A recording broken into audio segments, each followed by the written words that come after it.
Footsteps, Chapter 17. An interesting question grows out of the fact that the Old Testament records that the Lord rained manna from heaven for the children of Israel. Notwithstanding this fact, the Master plainly states that Moses gave them not that true bread from heaven. Which record is true? Surely the spiritual inspiration and guidance that Moses received came down from heaven. Nevertheless, it was his demonstration that provided the manna for the others. Hence, to them, it was an influx that came not through their own demonstration, but through that of Moses. Strictly speaking, it did not come down from heaven, but came through Moses, much as a healing in Christian Science does not come down from heaven to the patient directly, but comes indirectly through the thought of the practitioner. It is the difference between the light of the sun coming to earth directly or being reflected by the moon as a secondary light. Following the logic of this reasoning, we must conclude that Moses did not give them the true bread from heaven. In truth, no one can give another the true bread from heaven, since only that which is the fruit of one's individual demonstration is true bread from heaven, that which flows directly from God to man. Similarly, Mrs. Eddy demonstrated the true bread from heaven. She learned how to be taught of God and received the influx of revelation directly from the divine mind. Although Mrs. Eddy has left this vast spiritual resource for our partaking, yet to us it is not the true bread from heaven as long as we are content to feed on her inspiration. The bread that cometh down from heaven is our true bread when we gain the ability that Mrs. Eddy had and taught, namely, to reflect this inspiration directly from its divine source. One great difference between our leader and Moses was that whereas Moses knew how to reflect this divine inpouring, he did not teach the method to others. Perhaps the reason for this oversight may be traced to Moses' inability to impart the process. Mrs. Eddy not only reflected this heavenly essence of good, but she recorded the rules for so doing, that all who run may read and follow.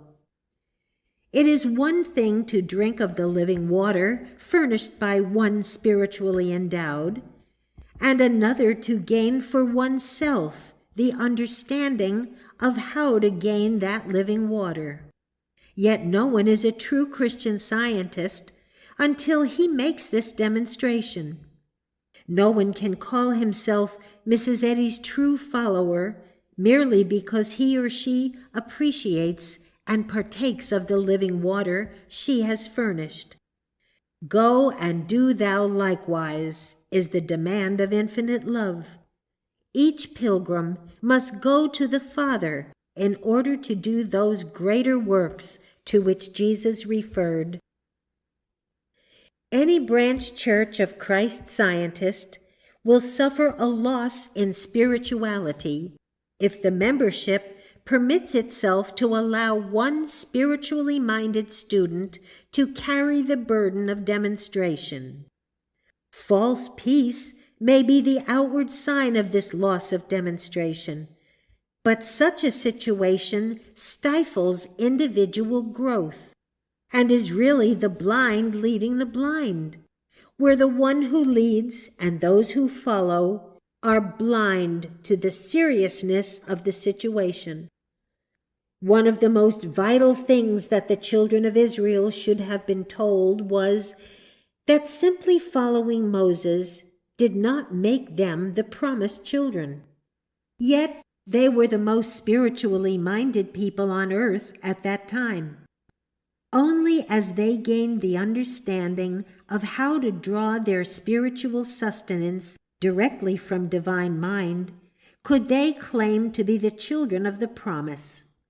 Still, the Master, by his request of the woman of Samaria at the well of Sychar, implied that another might go to the divine source and give him living water. He said, "Give me to drink." What a glad surprise, and yet a shock, it must have been to this member of a despised race to have had the Master, a Jew, one of the chosen race, thus call upon her for such service. But the Master knew that whatever comes from God can feed another, even if the latter might be the most spiritually endowed mortal on earth. Although Jesus recognized the spiritual possibility of everyone's going to the divine source and feeding another, he taught that the highest and most important demonstration is learning to draw from the well of inspiration for oneself. Christian Science unfolds the fact that for one to harbor the self-depreciating thought of himself as a mortal, especially when that includes membership in a despised race, would be an effective barrier to his recognition of himself as a son of God. Thus, it was a true healing thought for Jesus to imply that she could perform a service for him. The drink of cool water was symbolic of the possibility of her being a channel to him for spiritual good. A realization of these facts would be an effective neutralizer to aid in restoring her spiritual amour propre. The possibility is evident of one who is spiritually advanced reaching the point where he might feel that if he got into trouble, he would have difficulty finding another to help him. Such a situation might bring a feeling of isolation, as if at a time when thought became clouded so that the student could not break through to God, he would feel shut off from receiving help from any lesser channel. I speak of this because there were nights when our leader would call different members of her household to her room to help her, to give her to drink of the living water, to lift her out of a sense of depression and fear. Think how it affected us, thus to be called by the one we knew to be so spiritually great. We felt as the woman of Samaria must have, a glad surprise to be summoned, and yet a great consciousness of the spiritual distance that lay between the humble disciple and the one so spiritually advanced. Nevertheless, through scientific argument would come the restoration of her faith and trust. When a bird, accustomed to soar in the upper reaches of the air, flies by mistake into a narrow room, it becomes confused and fearful. It flies around and around the room, beating its wings against the walls in a vain search for liberty. Finally, it becomes so exhausted that it permits you to pick it up and release it through the open window. The moment it feels its accustomed freedom, its strength returns, and it wings its way skyward. Thus, thought that is accustomed to the spiritual freedom of right thinking becomes bewildered when it is forced into the narrow confines of the thought of self. In this manner, I would diagnose our leader's experience. When her thought was released from this unaccustomed sense of self, it would soar again into the spiritual reaches where it was at home.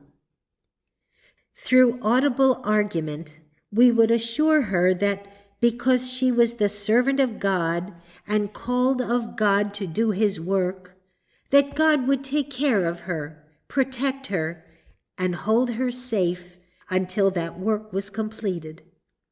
we would assert that there was no power that could claim to stand before the power of God that filled all space, nor was there any delusion of fear that could rob her of the recognition that the all-pervading, all-sustaining consciousness of God was caring for all, especially those called according to his purpose.